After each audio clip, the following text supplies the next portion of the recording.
para romo dan ramani yang hadir, serta Bapak Ibu, saudara-saudari semuanya, Namo Buddhaya.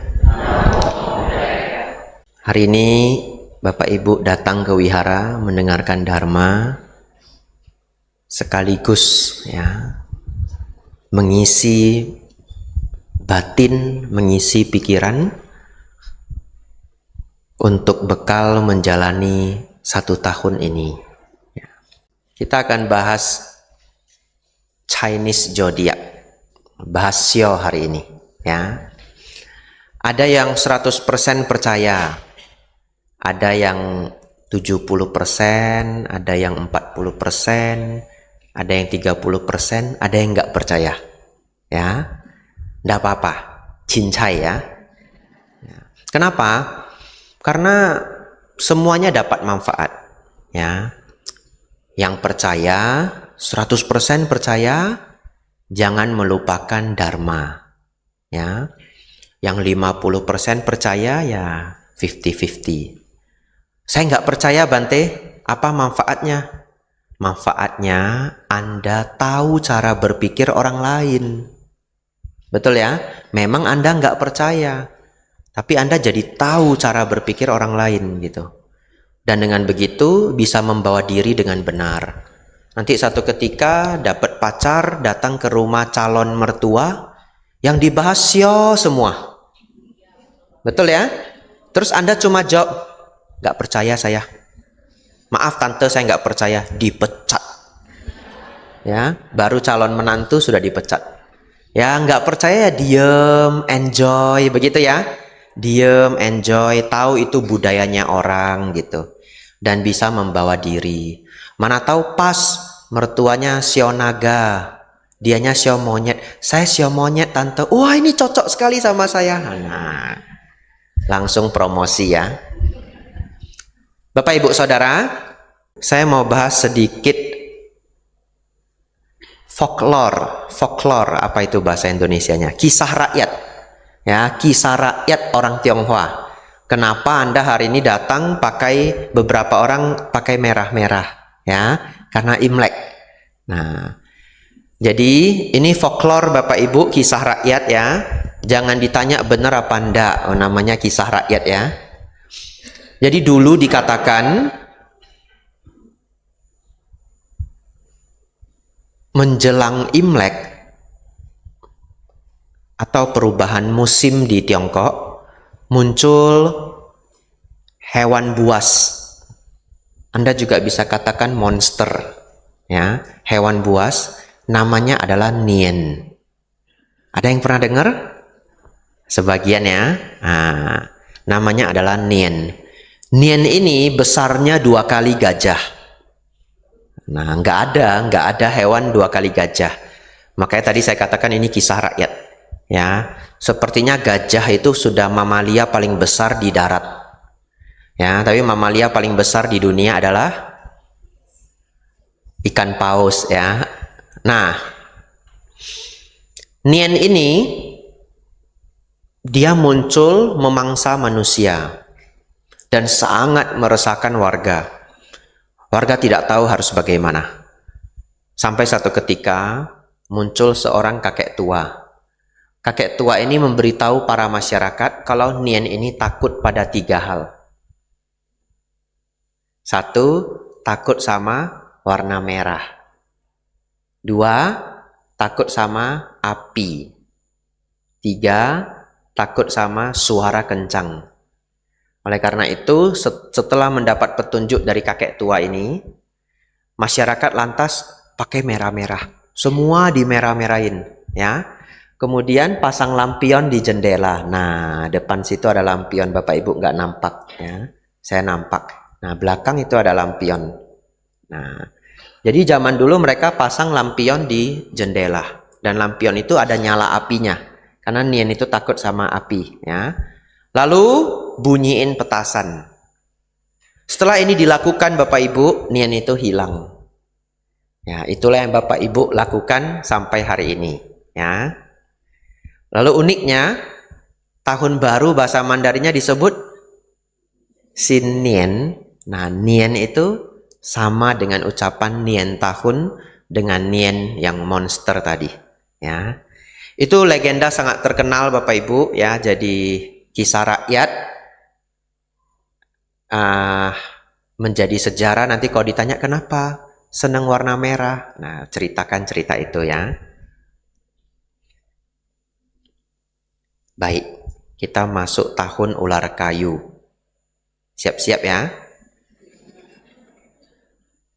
Ini bukan ramalan ya.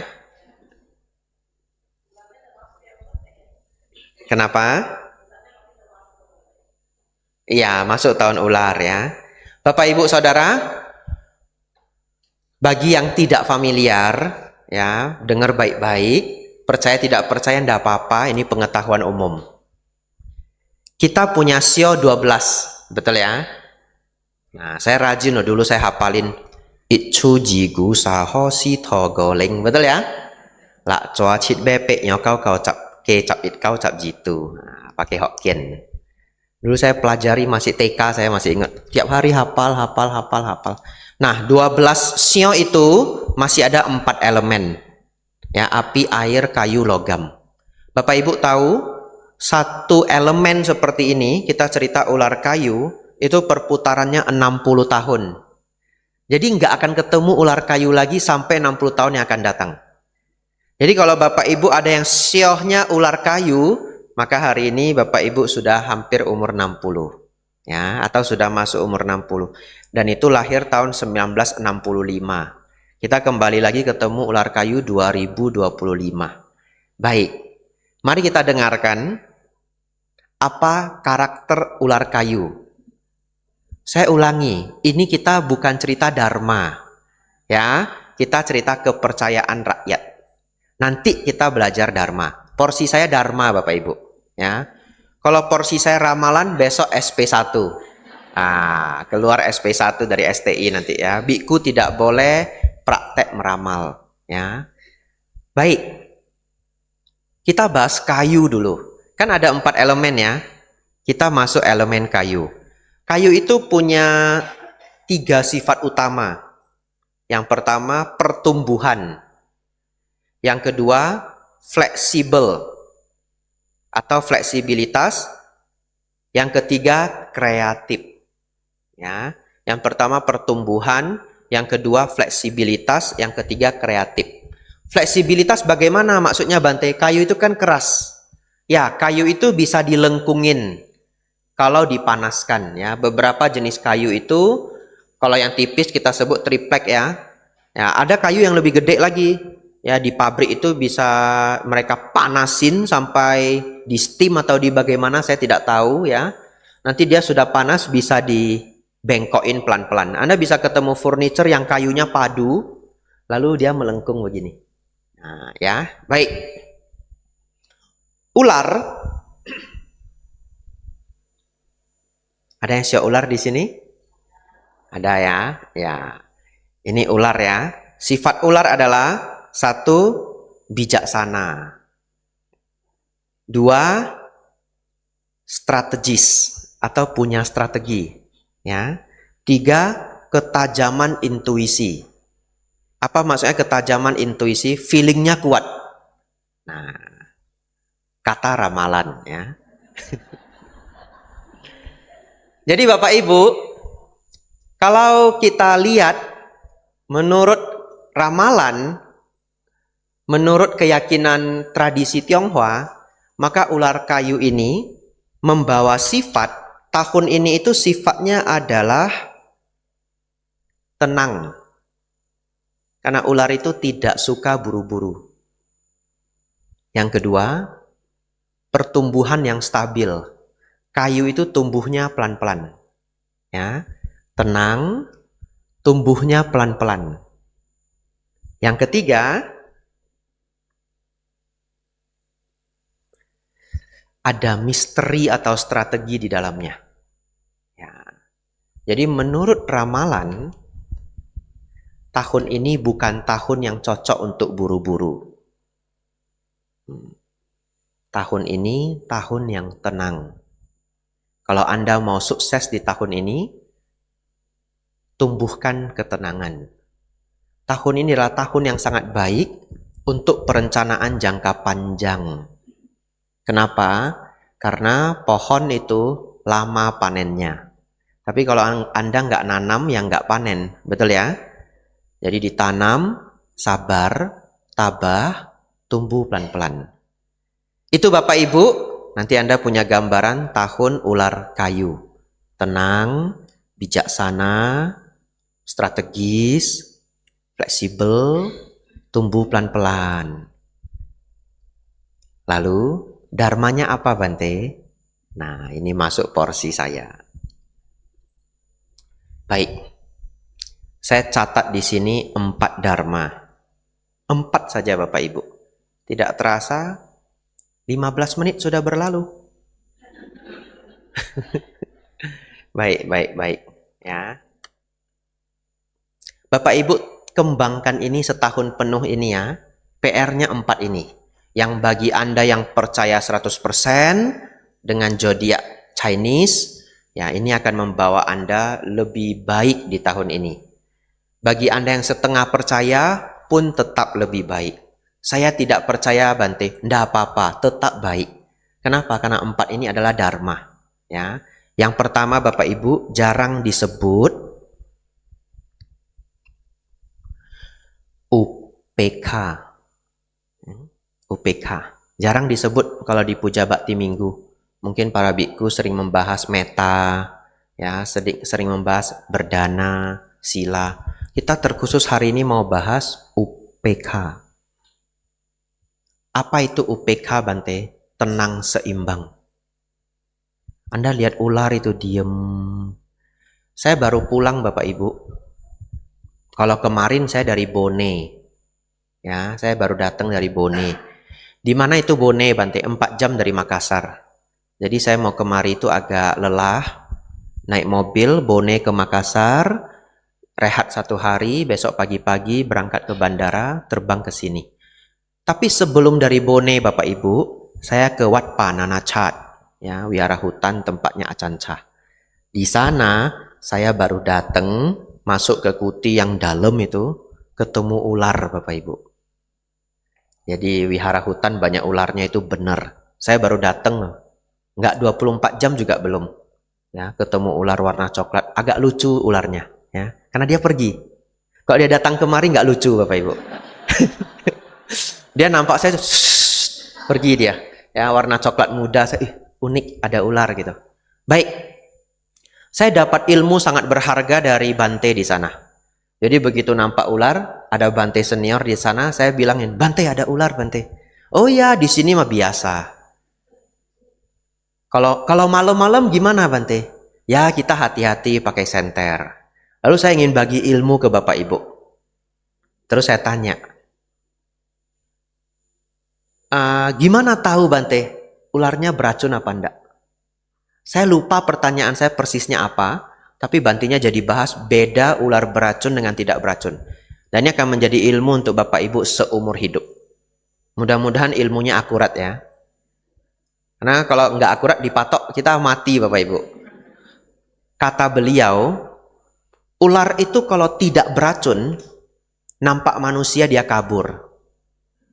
Ya. Tapi kalau ular beracun, kita berpapasan di tengah jalan ada ular beracun, di hutan ya, bukan di jalan raya. Di hutan, berpapasan, dia diem liatin kita. Itu ular beracun. Atau dia diem tidak mau pergi. Kenapa? Dia pede Bapak Ibu. Dalam hatinya dia mikir, datanglah. Cobalah sama saya. Tak patok mati kamu gitu ya. Dia diem gini, nggak mau pergi. Tapi kalau ular tidak beracun, kabur dia. Seperti ular yang saya ketemu warna coklat. Kabur dia. Terus saya tanya beliaunya, lucu juga pertanyaan saya, seperti anak kecil saya. Terus Bante, kalau ularnya diem beracun kita gimana? Saya kan berpikir mungkin pakai kayu diangkat atau apa. Tahu nggak jawaban beliau apa? Simple, gampang. Kita muter katanya. Kita muter, jangan ganggu dia. Itu Bapak Ibu ilmunya ya. Jadi kalau Anda ketemu manusia beracun, Anda jangan tanya saya, Bante gimana cara saya menghadapi dia? Jawabannya apa? Muter. Ngapain ketemu? Begitu ya? Muter. Anda muter. Sudah tahu dia beracun, Anda deketin, patok mati Bapak Ibu. Ya, ini muter. Baik Bapak Ibu Saudara, ular itu kita yang di kota sih jarang ketemu ya. Saya sebelum menjadi biku itu cuma ketemu ular sawah yang kurus kering. Ya. Selebihnya nggak pernah. Cuma lihat di TV. Tapi setelah jadi biku, saya pernah ketemu ular weling. Hitam putih, hitam putih, hitam putih. Katanya kalau dipatok ngantuk mati Bapak Ibu. Ya. Lalu ketemu berbagai macam ular setelah jadi biku. Sebelum jadi biku cuma ketemu ular sawah yang kurus kering. Jadi orang kota ya, ini anak-anak kota. Saya juga tinggal di kota Medan, mungkin tidak semua pernah ketemu ular liar. Ya. Kalau ular jinak mungkin ada di pet shop. Ular itu Bapak Ibu tenang seimbang. Mari kita terinspirasi dari tradisi Tionghoa, ramalan zodiak Chinese. Tahun ular kayu itu punya karakter tenang seimbang. Ya, kita gunakan momen ini, Bapak Ibu 1 tahun ini belajar tenang seimbang. Begitu ya. Diusahakan setahun ini jangan konflik sama orang. Karena ular itu beracun, dipatok mati Bapak Ibu. Jangan konflik sama orang. Kenapa? Anda tidak pernah tahu seberapa jauh orang itu akan menghantam kita. Betul ya? Karena Anda marah, Anda merasa hebat. Karena Anda marah, Anda tidak takut apapun. Karena Anda marah, Anda merasa mungkin bisa ngejepit dia. Pertanyaannya, Anda manusia, dia juga manusia. Anda bisa jepit dia, dia bisa jepit Anda juga. Yang paling pintar apa? Hindari konflik. Belajar tenang seimbang namanya UPK. Kalau orang itu UPK, kalau UPK yang lebih tinggi itu sebenarnya ketika mendapatkan untung, tenang. Ketika mendapatkan rugi, tenang. Ya, itu dharma yang tinggi. Tetapi umumnya masyarakat itu ya kalau dapat untung ya seneng gitu ya. Ya, artinya kalau Bapak Ibu mau mengembangkan ketenangseimbangan, dihayati hal ini. Ya, ketika momen-momen sangat menyenangkan, Anda berusaha stabil ya. Happy ya pasti happy, senang. Tapi ketika nanti drop, kena masalah apa, tenang. Jangan terlalu gusar. Semua akan lewat. Hidup itu naik turun. Betul ya? Hidup itu naik turun. Nah, oleh karena itu, ada 8 hal sangat terkenal di dalam Dharma. Saya sangat favorit dengan 8 hal ini. Bapak Ibu boleh hafal ya. Kalau lupa nanti cari di Google. Namanya 8 kondisi dunia. 8 kondisi dunia. Ini seperti mantra bagi saya Bapak Ibu. Ya, ketika terjadi masalah, mantra ini saya keluarkan. Apa itu? Namanya hidup itu kadang mendapatkan, kadang kehilangan. Ya, boleh diganti bahasa buku di Indonesia kadang untung, kadang rugi. Tapi kan nggak semua orang dagang. Ya, jadi saya ganti. Kadang mendapatkan, kadang kehilangan. Kadang dipuji, kadang dicelah. Kadang dikenal, kadang tidak dikenal. Kadang merasakan nyaman, kadang merasakan sakit. Inilah 8 kondisi dunia. Semua manusia di bumi ini tidak bisa menghindari siklus 8 ini. Yang bisa kita lakukan hanya yang baik-baik itu kita panjangin. Yang buruk-buruk semoga lebih singkat. Betul ya? Itu usaha terbaik kita. Untuk apa Bapak Ibu kerja keras nabung, nggak berani boros. Supaya apa? Tabungan itu untuk menghindari penderitaan. Ketika sakit bisa ke dokter. Ketika ada masalah, uang bisa membantu menyelesaikan. 8 ini Bapak Ibu hafal, kadang mendapatkan, kadang kehilangan. Kadang dipuji, kadang dicelah. Kadang dikenal, kadang tidak dikenal. Kadang merasakan nyaman, kadang merasakan sakit. Kapan Bapak Ibu merasa ada gangguan di kehidupan ini, keluarkan mantra itu. Tidak perlu semuanya. 1 kalimat pun sudah jadi pengingat. Contoh ya, kena masalah, tidak menguntungkan, barang kita rusak, Bapak Ibu hilang uang dan sebagainya. Sudahlah, namanya hidup. Ya, kadang untung, kadang rugi. Ya, sudahlah. Ya, atau ya kadang dapat, kadang hilang. Ya. Tidak apa-apa. Nah, ketika Bapak Ibu disepelekan, pokoknya tidak dihargai, keluarkan mantranya. Ya sudah. Kadang dipuji, kadang dicela. Ya. Atau kadang dikenal, kadang tidak dikenal. Nggak apa-apa, namanya hidup. Terus apa? Muter. Kalau tahu lingkungan itu mencela Anda habis-habisan, tidak menghargai Anda kan boleh pindah ke tempat lain. Muter. Betul ya? Ya, kalau nggak mau muter, Bante?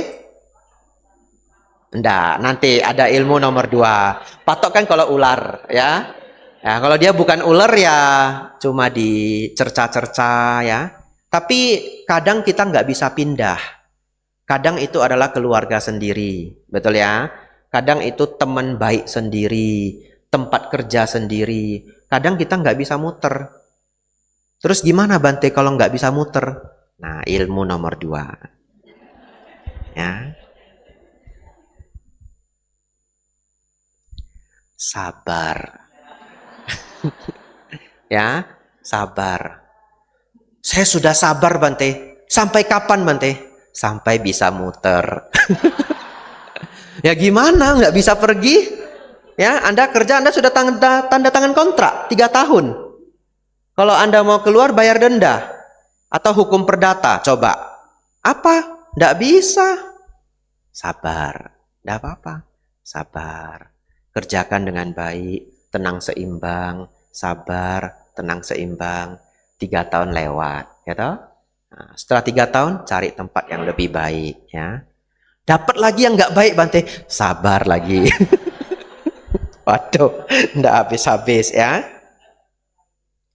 Saya punya perumpamaan, ya, sering saya sampaikan di banyak tempat. Mungkin banyak yang sudah dengar juga, ya, tapi saya ulangi. Bapak Ibu bayangkan,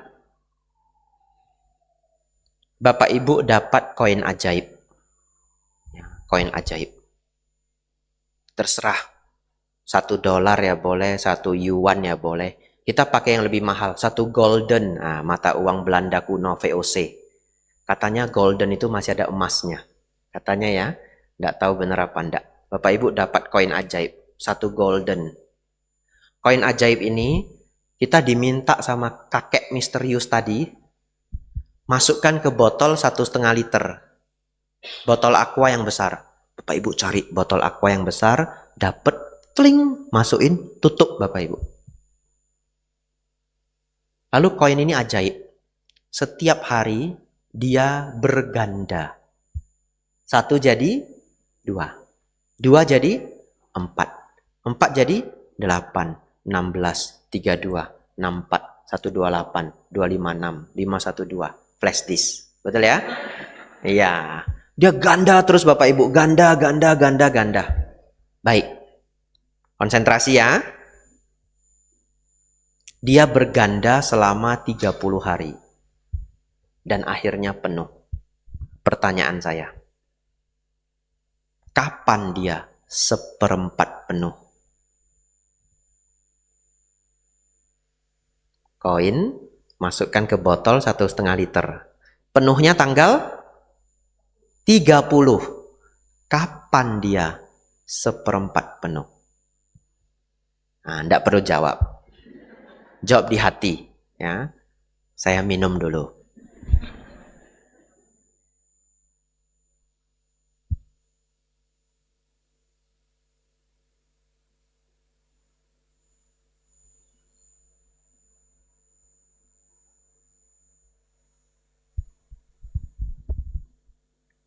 Baik. Enggak perlu tunjuk tangan. Kalau mau ngasih respon, boleh bilang ada, ya, atau ngangguk aja, ya. Ada enggak yang berpikir sekitar hari ke-7? Mau 8 boleh, 6 boleh, ada? Ada sedikit ya, baik. Siapa yang jawab lebih kurang di hari ke-15? Ada?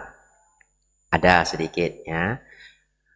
30 dibagi 3, kan kita minta 1/4, bagi 4 berarti 7,5. 7,5 kali 3, 22-an ya. Ada nggak yang jawab sekitar tanggal 22, 23, atau 24? Ada? Nggak ada. Ada yang jawab tanggal 28? Ada? Ada. Baik. Siap-siap ya.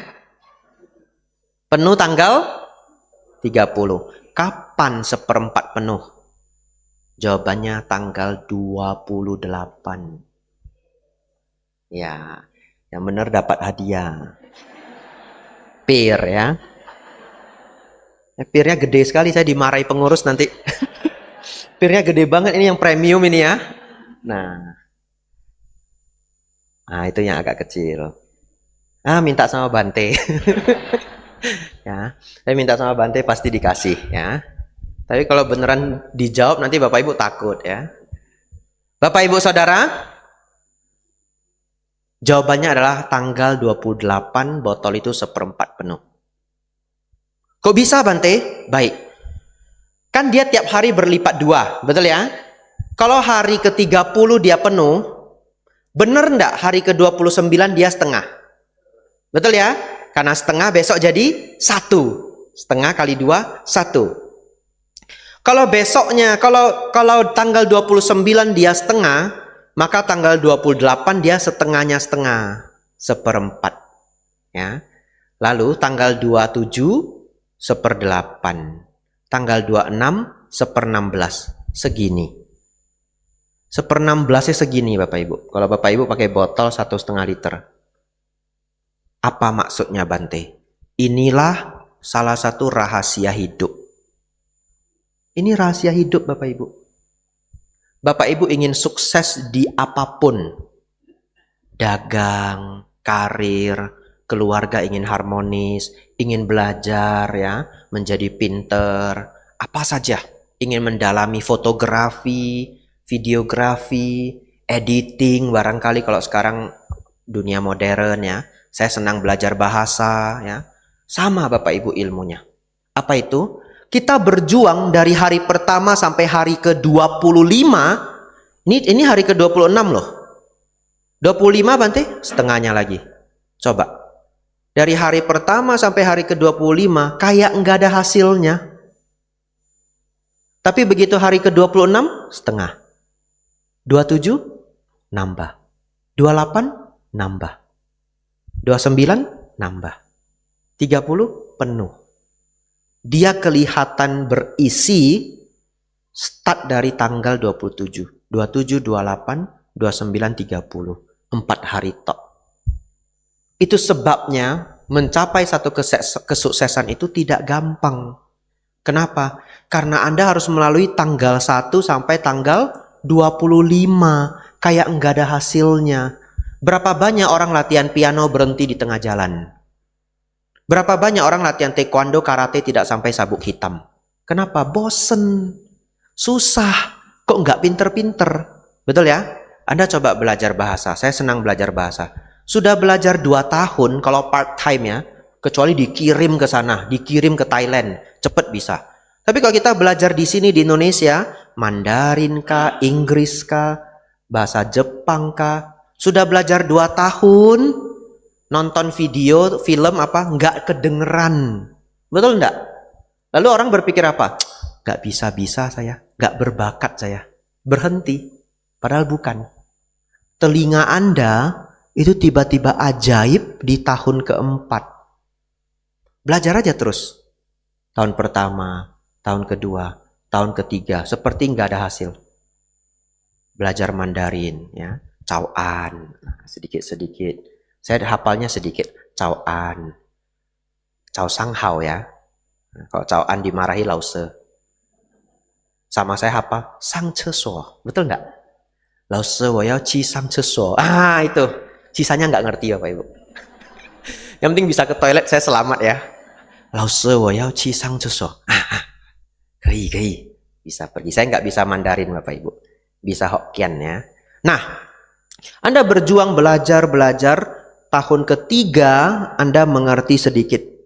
Anda nonton film atau video, ngerti 30%. Begitu masuk tahun keempat, ajaib. Tiba-tiba ngerti lebih dari 50%. Setelah itu Anda stop belajar. tiba-tiba bisa sendiri. Lalu kenapa tiba-tiba bisa sendiri? Enggak, itu adalah perjuangan 3 tahun yang pertama. Persis Bapak Ibu belajar bersiul. Ini saya harus cepat-cepat, waktu saya sudah mau habis. Masih ada 2 poin ya. Persis seperti belajar bersiul Bapak Ibu. Saya yakin tidak semua bisa bersiul di sini. Tapi ada beberapa yang bisa bersiul. Siapa yang bisa bersiul di sini ada? Cuma 1 yang ngaku ya? Ya, enggak apa-apa. Yang lain tidak ngaku. Bapak Ibu tahu, belajar bersiul itu sangat aneh. Nggak ada manualnya. Nggak ada standarnya, nggak ada teorinya. Terus gimana supaya bisa bersiul? Niup aja terus. Iya. Tiup terus. Saya belajar bersiul 1 minggu Bapak Ibu. Tiap hari ambil cermin, saya bersiul. Lalu hari Minggu saya ikut papa saya ke tambak udang. Papa saya usaha tambak udang dulu. Ya sekarang sudah enggak. Saya masih ingat. Saya duduk di samping, buka kaca, lihat kaca spion. Niup sambil liatin kaca spion. Setelah 3 hari lebih saya niup. Enggak ada teorinya. Saya nanya papa saya, Pak gimana bersiul? Gini ditunjukin keluar suara. Kita coba keluar suara enggak? Enggak. Terus gimana? Ya tiup aja terus. Tiba-tiba hari ketiga, hari keempat, ajaib. Muncul sedikit siulan. Sedikit. Dapet. Kok bisa ya? Diulang. Hari kelima sudah konsisten. Hari ketujuh sudah bisa bintang kecil. Twinkle twinkle little stars ya. Walaupun nadanya lari-lari ya toh. Tapi sudah bisa. Pertanyaan saya, kalau ada yang nanya, kamu kok bisa bersiul? Gimana kita menjelaskan? Ya tiup aja terus. Betul ya? Tiup aja terus. Pertanyaan saya, kalau suara itu muncul di hari keempat, apakah hari pertama sampai hari ketiga sia-sia? Tidak. Tanpa 3 hari itu tidak ada hari keempat. Padahal 3 hari itu kayak sia-sia loh. Kayak sia-sia. Tapi nggak sia-sia. Bapak Ibu Saudara, itu rahasia hidup. Ya, Anda ingat botol ajaib ini. Koin ajaib ini. Ini rahasia hidup. Anda gunakan di manapun yang ingin Anda kembangkan. Bante, rumah saya sering ribut Bante. Gimana ya biar adem? Anak saya 3 berantem terus. Gimana biar adem? Belajar dhamma Bu, belajar dhamma. Apa hubungannya Bante? Ya, nanti lama-lama kita belajar dharma, api kita berkurang. Di rumah kita lebih tenang. Nanti nunggu keberuntungan, entah anak kita yang mana mau ikut ke wihara. Aja. 1, berkurang apinya. 3 anak, tinggal 2 yang kacau. Tapi dia lihat, adiknya jadi tenang. Ya, pelan-pelan nular. Kebaikan itu nular, keburukan juga nular. Lama-lama 2 anaknya mau dengar dharma. Yang 1 nggak mau ke wihara. Nggak apa-apa. Kalau diputerin YouTube dia mau dengar. Akhirnya mau juga. Adem, 4 api berkurang. Betul? Tinggal papanya. Pelan-pelan. Papanya nggak ada musuh lagi. Dia ajak berantem 4 orang, semuanya diem. Kalau dulu diladeni, betul nggak? Papanya kesal sendiri. Kenapa kalian nggak mau lagi berantem sama saya? Apa salah saya? Malah diajak berantem. Terus apa jawab anaknya? UPK Pak, UPK. Kami sudah ikut dharma di Siripada, betul? Nah papanya nggak ada teman berantem. Akhirnya apa? Lebih tenang juga. Nah tapi ini mungkin adalah proses 5 tahun, 6 tahun. Tapi kalau nggak dijalani bisa adem nggak? Nggak bisa. Jalani pelan-pelan. Jalani pelan-pelan. Nabung. Ya, koin itu berlipat ganda. Oleh karena itu, Anda datanglah dengan rajin ke wihara, dengerin dharma. Bapak Ibu, saya kan tadi bilang ada 4 poin ya. Saya sudah bahas poin pertama dan poin ketiga. Loncat. Maka saya masuk cepat-cepat. Poin kedua. Ini agar kita mantap di tahun ular kayu ya. Saya ulangi supaya hafal. Nomor 1 adalah UPK, tenang seimbang. Nomor 1, tenang seimbang. Nomor 2, kesabaran. Kita masuk nomor selanjutnya Bapak Ibu. Senang mendengarkan dhamma. Ya, senang mendengarkan dhamma. Kenapa? Karena karakternya ular tadi dikatakan bijaksana. Bagaimana agar kita bisa bijaksana? Cara paling cepat itu adalah dengar dharma yang bagus. Dengar dharma yang bagus. Itu cara paling cepat. Ada nggak cara lain, Bante? Ada. Ngamatin hidup sendiri. Setiap Anda kena masalah, Anda ngelewatin satu masalah, Anda jadi lebih bijaksana. Betul? Tapi kan capek toh. Capek, harus nunggu, dan kita harus menderita. Kita harus ngalamin dulu sakitnya. Tapi kalau kita dengar dari orang bijaksana, kita nggak perlu lagi ngalamin sakitnya. Anda bisa lebih ekspres. Oleh karena itu Bapak Ibu, ini singkat saja. Saya menyarankan Bapak Ibu rutin dengerin ceramah Bante Panyawaro dan Bante Utamo. Ya, Bante Panyawaro dan Bante Utamo. Karena kedua Bante ini adalah Bante yang sudah sangat sepuh, pengalaman dan pengetahuannya sangat banyak. Ya, semoga Anda suka salah satu dari dua Bante ini. Ya, Bante Panyawaro ceramahnya sedikit pelan, seperti dapat nasihat dari orang tua, tapi itu sangat berharga. Anda sabar saja dengerin. Ya, kalau Anda merasa terlalu lambat, hebat, saat ini di YouTube ada fitur 1.25. Iya toh? Iya. Nah, kalau ceramah Bantenya terlalu lambat, kita cepetin sendiri 1.25, jadi lebih semangat. Ada satu Bante sangat terkenal, saya nggak boleh sebut namanya. Saya senang dengerin ceramah beliau. Saya juga pasang 1.25. Wah, jadi semangat. Ya. Nah, jadi kalau Bantenya ngomong terlalu cepat, saat ini bisa 0,8, 0,9. Kalau dulu cuma bisa 0.75. Sekarang YouTube sudah pakai bar. Kita bisa geser-geser. Ya. Nanti kadang manusia itu unik. Ngomong-ngomong jadi lebih cepat, lebih cepat, lebih cepat. Mundurin lagi. Ya, klik lagi jadi satu. Itu ilmunya Bapak Ibu ya.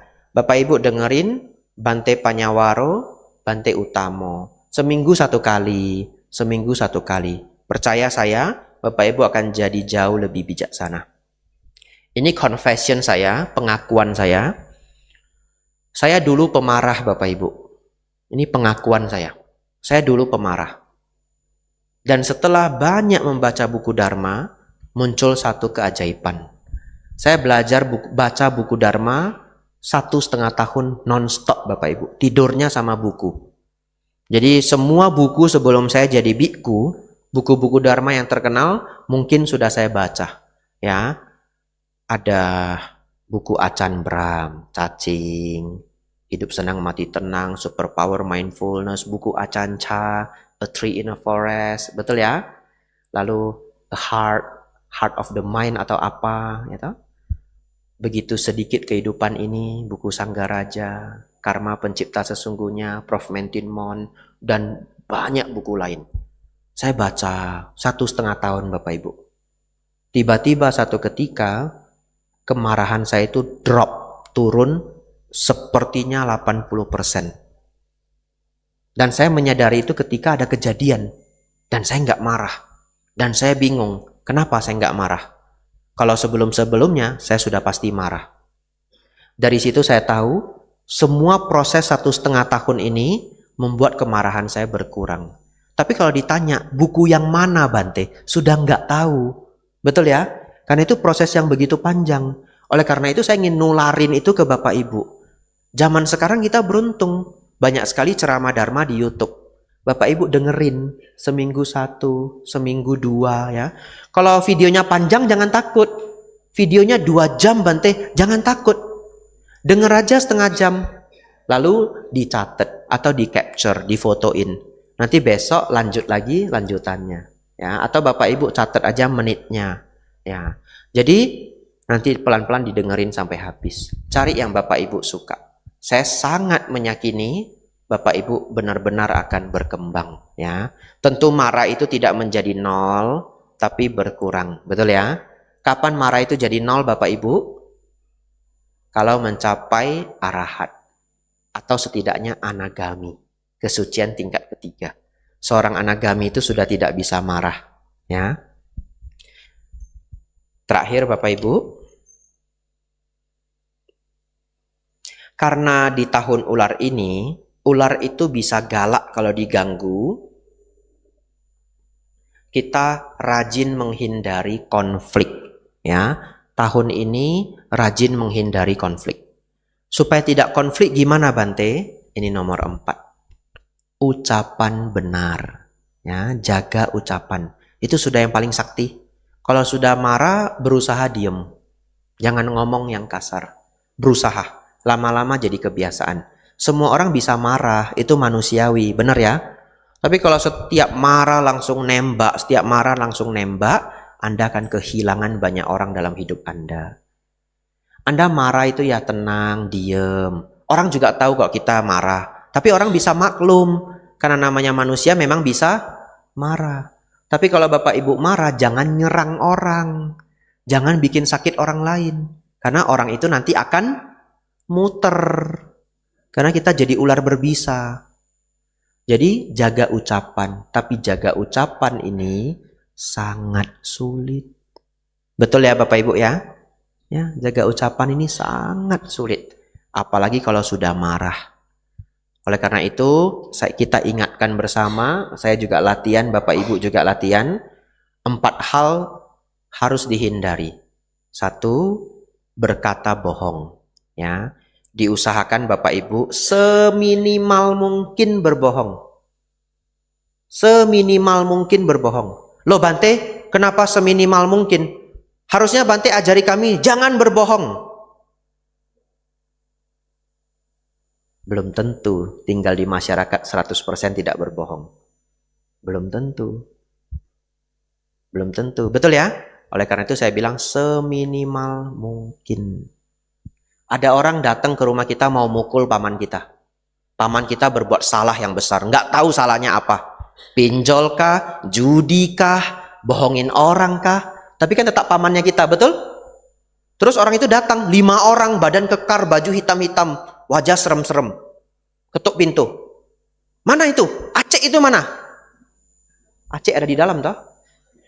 Tapi tadi Acek bilang, "Lu jangan bilang wah di sini ya. Nanti kaki saya dipatahin loh. Jangan loh ya." Bilang nggak ada. Nggak tahu Acek sudah 4 bulan nggak pulang. Bilang gitu ya. Kita musyawarah warahmani. Terus premannya atau orangnya 5 datang. Mana Acek? Mana Acek? Kita buka pintu. Tenang Pak, tenang. Tahun ular. Tenang. Acek mana Acek? Bohong, jujur. Bohong, jujur. Acek mana? Acek di dalam. Itu Sabe Sangkara Anicca. Betul ya? Gimana posisi seperti itu gimana? Oleh karena itu, seminimal mungkin berbohong. Kalau Bapak Ibu bisa tidak berbohong sama sekali, selamat. Berarti hidup Anda ada di tempat yang baik. Tidak semua orang punya privilege itu. Kadang-kadang kita kerja, bos suruh kita bohong. Betul ya? Bos suruh kita bohong. Bilang barangnya habis. Terus terima telepon. Barangnya masih ada nggak? Kata bos barangnya habis. Tapi di gudang masih ada? Ada sih. Tapi di kata bos udah habis. Oh ya udah. Nah, besok dipecat Bapak Ibu. Ya, hidup itu kalau Anda bisa tidak berbohong sama sekali dalam hidup Anda, selamat. Anda punya privilege. Salah satunya apa? Jadi biku. Saya nggak ada kepentingan apa-apa. Saya nggak dagang, nggak jualan. Betul ya? Untuk apa saya bohong? Apa adanya aja. Daripada bohong mending diem. Tapi sebagai biku, hidup saya tidak sekeras Bapak Ibu di masyarakat. Baik, berusaha seminimal mungkin, jangan. Untuk berbohong seminimal mungkin. Kalau bisa tidak berbohong. Nomor 2, jangan berkata kasar. Kalau ini Anda bisa lakukan maksimal apapun keadaan Bapak Ibu. Betul? Ya, nggak ada toh orang yang maksa Anda berkata kasar, nggak ada toh? Nggak ada. Kecuali Anda itu jadi operator pinjol. Saya dengar dari orang sih, saya nggak pernah minjam pinjol juga. Katanya dimarah-marahin habis-habisan. Pernah dengar nggak? Nggak pernah ya. Ini orang kota nggak pakai pinjol ya. Tenang, anggunan di bank bisa ya. Nah, berusaha jangan berkata kasar. 3, jangan mengadu domba orang. 4, jangan gosip yang buruk-buruk. 4 ini Bapak Ibu ya, tidak berbohong, tidak kata kasar, tidak mengadu domba, jangan gosip yang buruk-buruk. Anda praktekkan 4 ini sepanjang tahun, semaksimal mungkin. Ya, semaksimal mungkin. Kalau lupa diingatkan kembali. Karena mulut ini memang seneng banget bicara. Kalau sudah bicara kadang ngelantur sudah. Teorinya lupa. Ya, itulah manusia. Tapi kalau diingatkan lebih baik. Lebih baik. Dari waktu ke waktu lebih baik. Yang paling berbahaya itu, semua berbahaya. Tapi saya ingin nambahin untuk skill Bapak Ibu pagi ini. Belajar jangan adu domba orang. Ya. Ketika Anda menjadi tempat curhatan. Jadi kalau orang lagi curhat, suami saya begini-begini, istri saya begini-begini, anak saya, papa saya begini-begini, jangan bikin panas orang. Itu karma buruknya berat. Betul ya? Karena 1-2 kalimat kita, orang pulang berantem. Iya, papanya curhat ke kita, anak saya ya, sudah saya kasih bisnis saya nggak jaga toko lagi. Dia pegang semua sekarang. Wah sekarang sombong sekali sama saya. Nginjak-nginjak saya. Itu kan toko saya. Masa saya mau ambil uang di laci nggak boleh? Itu toko saya dulu. Kita sudah ngerti. Anaknya orang modern. Pakai pembukuan. Betul tak? Papanya orang kuno. Nggak pakai pembukuan. Kalau sudah pakai pembukuan, uang laci nggak bisa diambil lagi. Betul ya? Karena nanti error. Tapi ada orang tidak bijaksana. Itulah anak sekarang memang gitu, Cek. Durhaka memang. Ular juga itu. Pulang berantem enggak? Berantem. Anda kalau tidak bijaksana, dengerin aja. Kalau kita tidak punya kebijaksanaan, dengerin aja. Iya ya. Iya ya. Ya, sabarlah Pak, sabar, namanya hidup. Gitu ya. Tapi kalau Anda bijaksana, kasih kebijaksanaan. Enggak, Cek. Itu dia pakai akuntansi. 1 perak pun nggak boleh hilang. Kayak di bank loh. Di bank itu selisih 1000 perak nyari. Nggak pulang kalau nutup buku. Sampai ketemu. Padahal 1000 bisa diganti. Coba nanti cari cara lain. Nggak apa-apa, Cek. Anak muda biar berjuang dulu. Didukung aja. Biarpun dia marah. Enggak begitu. Manusia itu denial. Dikasih tahu itu nolak. Tapi Anda percaya saya. Biarpun dia nolak di mulut, pulang dia pikirin. Itu sifat manusia. Karena ego. Kalau kita diberitahu yang jelek, kita nggak suka. Nggak kok. Dia nggak gitu kok. Memang sifatnya begitu. Tapi Anda jangan khawatir. Apa yang bijaksana yang Anda sampaikan itu sudah masuk ke kepalanya. Pulang, marah dia tinggal 30%. Itu sistem baru, Cek. Nggak apa-apa lah. Kalau nggak dia nggak bisa bedain Aceh yang ambil atau orang lain yang ngambil. Dia nggak bisa bedain. Nggak apa-apa lah, nanti cari sistem lain. Bapak, Ibu, Saudara, jangan adu domba orang. Ya, latihan jangan adu domba orang. Jam 10.45. Tadi saya mulainya 11. Berarti sudah 50 menit berlalu Bapak Ibu ya. Tidak menyangka juga. Saya pikir cuma 35 menit. Biasa saya ikut semangat Bapak Ibu. Kalau masih semangat saya tambahin gitu. Kalau nggak semangat saya tutup gitu. Ya, saya pernah rekor ceramah 20 menit saya tutup. Nggak ada yang mau denger lagi? Ya nggak apa-apa. Sabi sata bawantu sukitata. Ya toh? Kalau orang nggak mau denger lagi ya nggak apa-apa. Baik Bapak Ibu. Akan saya tutup, tapi saya benar-benar berharap ya, ini ceramah bukan formalitas puja bakti minggu, bukan. Saya jarang, ini pertama kali ngisi puja bakti di sini. Dulu pernah ngisi meditasi, ya. Saya jarang kemari, tapi ke Pusdiklat mungkin setahun 2 kali, ya. Kenapa Bante? Bante kok pilih kasih?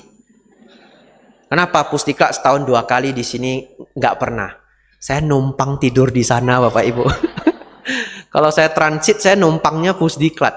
Anda perhatikan tiap Bante STI itu numpangnya beda-beda tempat. Ada yang numpang Dharma Ratna, ada yang numpang Siripada, tergantung jodoh dan kedekatan. Ya, di sana saya punya sahabat Bante Jayasilo, saya punya guru Bante Atadiro, ya sudah ngajar saya sejak saya sama Nera. Jadi saya numpang di sana. Jadi kalau masuk undangan Pusdiklat saya nggak berani nolak, kan saya numpang di sana, betul ya?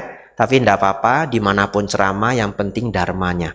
Bapak Ibu, ini tidaklah dharma formalitas. Saya benar-benar ingin Bapak Ibu berkembang. Ya, dilatih 4 ini di tahun ini, Bapak Ibu. 1, tenang seimbang. 2, sabar. 3, senang mendengarkan dharma.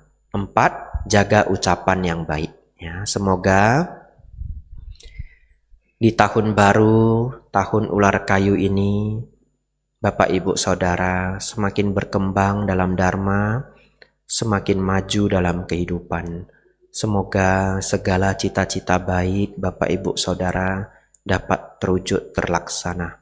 Sabe sata bawantu sukitata. Semoga semua makhluk hidup bahagia.